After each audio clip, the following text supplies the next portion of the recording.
கார்த்திகை மாதத்துல கார்த்திகை தீபத்துக்கு முன்னாடி நாள் பரணி தீபம் ஏற்றுவாங்க. இது பஞ்சபூதத்தின் சொரூபமாக இருக்கக்கூடிய சிவபெருமானுக்கு பஞ்சபூதத்தின் சாட்சியா ஏற்றக்கூடிய தீபம் தான் பரணி தீபம். இது திருக்கார்த்திகைக்கு முன்னாடி நாள் பரணி நட்சத்திரத்துல இந்த தீபம் ஏத்துவாங்க. இந்த வருஷம் டிசம்பர் 3ஆம் தேதி திருக்கார்த்திகை, அதுக்கு முன்னாடி நாள் டிசம்பர் 2ஆம் தேதி மாலை 6:20 வரையும் அஸ்வினி நட்சத்திரம் இருக்கு. அதுக்கப்புறம் தான் பரணி நட்சத்திரம் ஆரம்பிக்குது.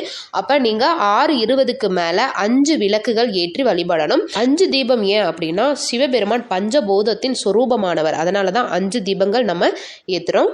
2ஆம் தேதி மாலை 6:20க்கு மேல ஒரு தட்டு இல்லாட்டி ஒரு மணப்பலகை எடுத்துக்கோங்க, அதை நல்லா சுத்தம் பண்ணி வச்சுக்கோங்க. அது மேல 5 தீபங்கள் வச்சுக்கோங்க. 5 தீபத்தையும் மஞ்சள் குங்குமம் வச்சு நெய் விளக்காவும் நீங்க ஏற்றலாம், இல்ல நல்லெண்ணெய் தீபம் தான் ஏற்றணும் அப்படின்னாலும் தாராளமா நல்லெண்ணெய் தீபமும் நீங்க ஏற்றிக்கலாம். இதை உங்களோட சுவாமி ரூம்ல நீங்க அந்த 5 தீபத்தையும் ஏற்றி வைக்கலாம். இப்ப பரணி தீபம் அன்னைக்கு நீங்க விளக்கேத்துறீங்க அப்படின்னா அதிலிருந்து 3ஆவது நாள் பரணி தீபம் அன்னைக்கு, அடுத்து திருக்கார்த்திகை அன்னைக்கு, அடுத்த நாள் மொத்தம் 3 நாள் கணக்குக்கு தீபம் ஏற்றணும். இல்ல நீங்க பரணி தீபம் ஏத்தல அப்படின்னா திருக்கார்த்திகை, அதுக்கு அடுத்த நாள் அப்படின்னு சொல்லிட்டு அந்த 3 நாள் கணக்குல நீங்க தீபம் ஏற்றணும். அதுவும் திருக்கார்த்திகை அன்னைக்கு திருவண்ணாமலையில மலை மீது தீபம் ஏற்றின உடனே தான் நம்ம வீட்டுல விளக்கேற்றணும். அதுவும் வெளியே இருந்து நம்ம உள்ள ஏத்திட்டு வரணும். வெளியே நிலவாசல்ல ஏத்திட்டு அதுக்கப்புறம் ஒன்னொன்னா உள்ள ஏத்திட்டு வரணும். இப்படிதான் நீங்க விளக்கேற்றணும்.